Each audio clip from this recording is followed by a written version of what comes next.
Everyone, this is कोमल। सो हम कर रहे हैं क्लास 11th अकाउंटेंसी का चैप्टर एडजस्टमेंट। ठीक है, ये इस चैप्टर की वीडियो नंबर 3 है। इससे पहले वाली वीडियो में आप लोगों को याद होगा मैंने आपके साथ डिस्कस करा था कि आउटस्टैंडिंग एक्सपेंस और प्रीपेड एक्सपेंस का एज एडजस्टमेंट फाइनल अकाउंट्स में क्या ट्रीटमेंट होता है ना, कि अगर आपको ये दोनों ही एक्सपेंसेस ट्रायल बैलेंस में दिए हैं तो क्या इफेक्ट आएगा, कहाँ शो करेंगे, और अगर एडजस्टमेंट्स में दिए हैं तो कहाँ पर शो किया जाएगा और कितने इफेक्ट्स आएंगे। याद है, देख सकते हो आप। तो अगर आपको ये वीडियो देखनी है तो लिंक डिस्क्रिप्शन बॉक्स में ज़रूर से चेकआउट कर लेना, पूरे डिस्क्रिप्शन बॉक्स को अच्छे से देखना।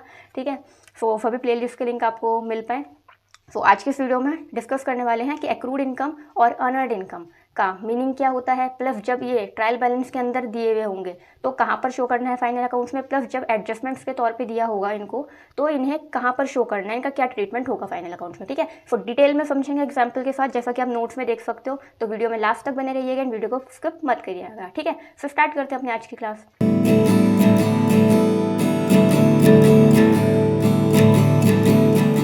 सबसे पहले डिस्कस करते हैं कि एक्रूड इनकम क्या होता है। अब आपने अब से पहले के बेसिक चैप्टर्स में पढ़ लिया होगा कि एक्रूड इनकम का मीनिंग क्या होता है, राइट। पर फिर भी मैं आपको बताती हूँ कि एक्रूड इनकम का मतलब क्या होता है। देखो, फर्स्ट ऑफ ऑल पता लग रहा है ये इनकम है, तो एक्रूड इनकम का मतलब ऐसी इनकम जो अर्न कर ली है, जो कमा ली गई है बट अभी तक मिली नहीं है, रिसीव नहीं हुई है। ठीक है, तो उसे कहते हैं एक्रूड इनकम। ठीक है, I repeat again that accrued income मतलब ऐसी इनकम जो अर्न कर ली है, कमा ली है बट अभी तक बिजनेस को रिसीव नहीं हुई है ना, मिली नहीं है, तो उसे एक्रूड इनकम कहते हैं। अब क्योंकि अर्न कर ली है बट अभी तक मिली नहीं है तो ये बिजनेस के लिए एसेट होती है कि फ्यूचर में मिल जाएगी, राइट। तो ये एसेट होती है बिजनेस के लिए। ठीक है, अब सबसे पहले इन दोनों को आप मत पढ़िएगा क्योंकि सबसे पहले हम एग्जाम्पल समझेंगे, उसके बाद ये समझेंगे कि क्या ट्रीटमेंट होगा, कैसे पता लगेगा। ठीक है, तो मेरा पहले एग्जाम्पल देखिए। आई होप आपको अभी तक क्लियर हो गया होगा ना कि एक्रूड इनकम क्या होता है, राइट। तो अब देखो, अगर आपको यही एक्रूड इनकम ट्रायल बैलेंस के अंदर दिया हुआ है, ट्रायल बैलेंस में गिवन है, तो क्या ट्रीटमेंट होगा फाइनल अकाउंट में, पहले सबसे पहले वो समझो। ठीक है, सो गाइस, सबसे पहले मैंने देखो यहाँ पर ना जो फॉर्मेट बनाए हैं वो रफ में बनाए हैं सिर्फ आपको समझाने के लिए। ठीक है, तो प्लीज़ आप डिटेलिंग में मत जाइएगा कि फॉर्मेट में पूरी प्रॉपर मैंने डिटेलिंग नहीं लिख रखी है, पर्टिकुलर अमाउंट नहीं लिखा हुआ है, क्योंकि ये सिर्फ समझाने के लिए है। तो सबसे पहले देखो, यहाँ पर मैंने एक ट्रायल बैलेंस बनाया है। ठीक है, शॉर्ट में रफ क्या है, ट्रायल बैलेंस में आपको इंटरेस्ट दिया हुआ है 10,000 रुपीज़ का, जो कि बिजनेस के लिए इनकम है तो इसलिए क्रेडिट साइड पर आ गया। दूसरा दिया हुआ है एक्रूड इंटरेस्ट। एक्रूड इंटरेस्ट दिया हुआ है आपको 2,000 रुपये का। मैंने आपको अभी बताया कि एक्रूड इनकम, देखो यहाँ पर इंटरेस्ट इनकम का नाम गिवन है, क्या नाम गिवन है, इंटरेस्ट।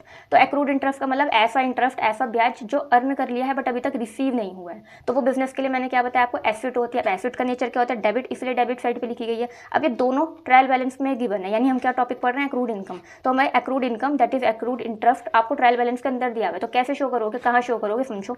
सबसे पहले ये जो आपको इंटरेस्ट दिया हुआ है 10,000 रुपीज़ का, तो बिजनेस के लिए इनकम है, राइट। तो इसको P&L अकाउंट में क्रेडिट साइड पर मैंने दिखा दिया बाय इंटरेस्ट ₹10,000। ठीक है, ये P&L अकाउंट के क्रेडिट साइड है बिकॉज ये इनडायरेक्ट इनकम है। अब देखो, एक्रूड इंटरेस्ट जो उसको हमें मेन समझना है, उसे कहाँ दिखाएंगे, क्योंकि ये बिजनेस की एसेट है तो इसको बैलेंस शीट में एसेट साइड पे दिखाएंगे। ठीक है, तो ये लाइबिलिटी साइड है, मैंने अगेन लिखा नहीं है, और ये एसेट साइड है। ठीक है, तो एसेट साइड में मैंने दिखाया एक्रूड इंटरेस्ट 2,000 रुपीज़ का। क्लियर है, क्यों, क्योंकि बिजनेस को अर्न कर ली है, बिजनेस ने रिसीव नहीं हुई है। तो जो चीज़ अर्न कर ली बट रिसीव नहीं हुई है तो फ्यूचर में रिसीव हो जाएगी ना, तो क्या हुआ, एसेट हुआ, इसलिए मैंने एसेट साइड दिखाया। अब एक समझने वाली बात क्या है कि जो भी बैलेंसेस ट्रायल बैलेंस के अंदर गिवन है आपको, उनका केवल एक इफेक्ट आता है फाइनल अकाउंट्स में। ठीक है, अब वही समझो, जो भी चीज़ आपको एडजस्टमेंट में गिवन होगी, है ना, ये हमने फर्स्ट और सेकंड वीडियो में भी डिस्कस करा था कि जो भी बैलेंसेस आपको ट्रायल बैलेंस के बाहर नीचे गिवन होते हैं उनका फाइनल अकाउंट्स में 2 जगह इफेक्ट आता है, उन्हीं को एडजस्टमेंट कहते हैं। ठीक है, तो देखो, अगर आपको यही एक्रूड इनकम एडजस्टमेंट में गिवन होगी तो उसके कितने इफेक्ट आएंगे फाइनल अकाउंट्स में, 2 इफेक्ट आएंगे, राइट। मैंने अभी आपको क्लियर करा। सो गाइस देखो, ये आपको इंटरेस्ट गिवन है 8,000 रुपये का, ट्रायल बैलेंस के अंदर गिवन है। ट्रायल बैलेंस इतना ही है, ठीक है, उसके बाहर क्या गिवन है आपको, एक्रूड इंटरेस्ट ₹2,000 का। अब जो भी चीज़ आपको ट्रायल बैलेंस के बाहर गिवन होते हैं वो मैंने आपको अभी बताया क्या होते हैं, एडजस्टमेंट होते हैं। देखो, मैंने लिख रखा है शॉर्ट में एडजस्टमेंट है, ये 2,000 रुपये की एक्रूड इनकम, यानी इसका नाम क्या, एक्रूड इंटरेस्ट है। तो इसको कैसे दिखाएंगे, इसके 2 इफेक्ट आएंगे जैसे मैंने यहाँ लिख रखा है। तो सबसे पहले जो आपको ट्रायल बैलेंस के अंदर गिवन है उसे लिखो, क्या है, ये इंटरेस्ट है, यानी इनकम है, तो इसको तो P&L अकाउंट में क्रेडिट साइड पर शो करेंगे ना, तो बाय इंटरेस्ट मैंने 8,000 रुपये लिख दिया। अगेन यहाँ पर स्पेस नहीं था इसलिए मैंने शॉर्ट फॉर्म में लिखा है, बट मैं आपको पूरा बोल रही हूँ तो प्लीज़ ध्यान से सुनिएगा। ये इंटरेस्ट दिखा दिया मैंने 8,000 रुपये का जो ट्रायल बैलेंस के अंदर था, इसका काम कंप्लीट, क्योंकि ट्रायल बैलेंस के अंदर है, एक ही जगह पर शो होगा। अब देखो, क्योंकि एक्रूड इंटरेस्ट आपको एडजस्टमेंट में गिवन है तो इसके 2 जगह इफेक्ट आएंगे। तो सबसे पहले ये कौन सा इंटरेस्ट है, जो बिजनेस ने अर्न कर लिया है बट बिजनेस को अभी तक मिला नहीं है, तो मिल जाएगा फ्यूचर में, तो एसेट है सबसे पहले। तो इसलिए तो मैंने एक तो क्या दिखाया, इसको बैलेंस शीट में एसेट साइड पर दिखाया। अगेन ये लाइबिलिटी साइड और ये एसेट साइड है, तो मैंने एक तो एसेट साइड दिखाया जैसे ऊपर दिखाया था 2,000 रुपये का इंटरेस्ट। ठीक है, दूसरा इसका इफेक्ट क्या आएगा, दूसरा क्या ट्रीटमेंट एडजस्टमेंट आएगा कि ये इंटरेस्ट में ऐड हो जाएगा। तो मैंने ये 2,000 रुपये इस वाले पहले वाले इंटरेस्ट में ऐड कर दिया, तो टोटल इंटरेस्ट कितना हो गया 10,000 रुपीज़ का। अब सबसे पहले आपके मन में क्वेश्चन आएगा कि इंटरेस्ट को ऐड क्यों करा। वो इसलिए करा क्योंकि देखो नाम से मैंने आपको मीनिंग बता दिया, एक्रूड मतलब जो अर्न कर लिया है बट अभी तक मिला नहीं है। तो क्योंकि है तो करंट ईयर का ना, तो भले ही मिला नहीं हो बट है करंट ईयर का, करंट ईयर की इनकम है ये, तो फाइनल अकाउंट्स में शो करी जाएगी सो दैट करेक्ट प्रॉफिट और लॉस का पता लग सके, है ना। करंट ईयर का प्रॉफिट कैलकुलेट करने के लिए करंट ईयर से रिलेटेड सभी एक्सपेंसेस एंड सभी इनकम्स को कंसीडर करा जाता है।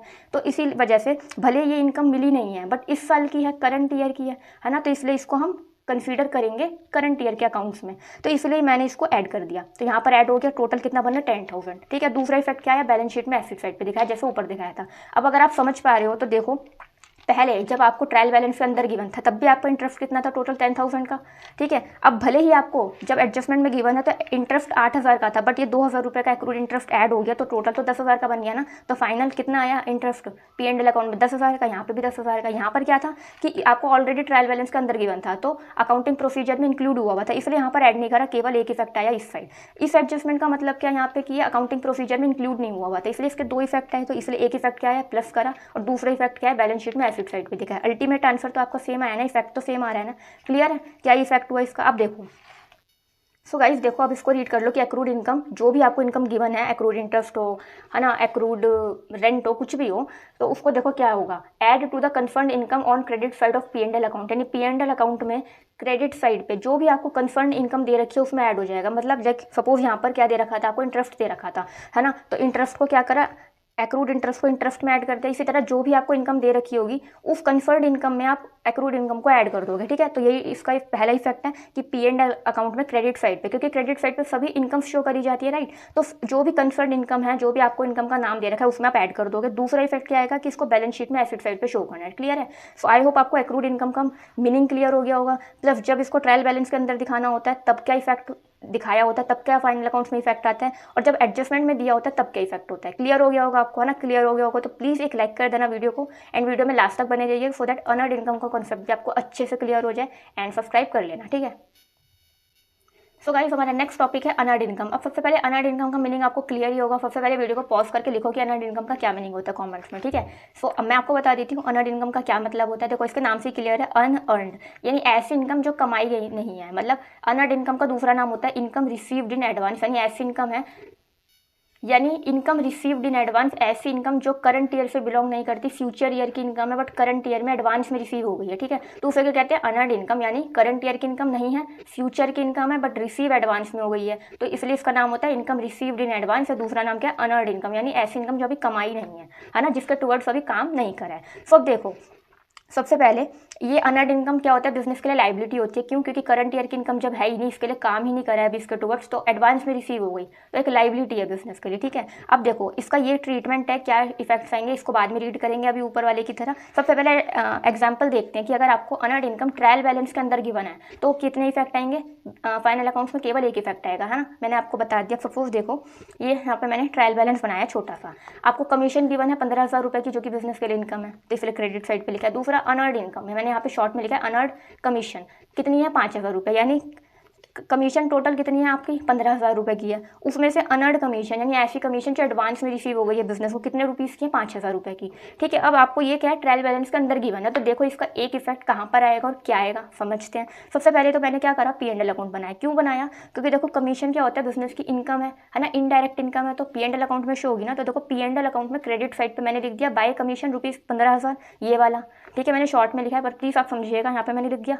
क्यों लिखा? क्योंकि इनडायरेक्ट इनकम है। नेक्स्ट क्या है, अनअर्न्ड कमीशन। मैंने आपको भी बताया कि जो भी आपको अनअर्न्ड इनकम होती है वो इनकम एडवांस में रिसीव हो गई होती है, उसके टुवर्ड्स बिजनेस ने काम नहीं करा होता, तो बिजनेस के लिए क्या होती है, लाइबिलिटी होती है, अभी आपको बताया। तो इसलिए बैलेंस शीट में लाइबिलिटी साइड पे शो कर दिया अनअर्न्ड कमीशन ₹5,000। क्लियर है? क्लियर है तो प्लीज़ वीडियो को लाइक कर देना और अपने फ्रेंड्स के साथ जरूर शेयर कर देना, सो दैट उनको भी अच्छा कुछ सीखने को मिले। अब फटाफट से एडजस्टमेंट वाले इफेक्ट समझते हैं।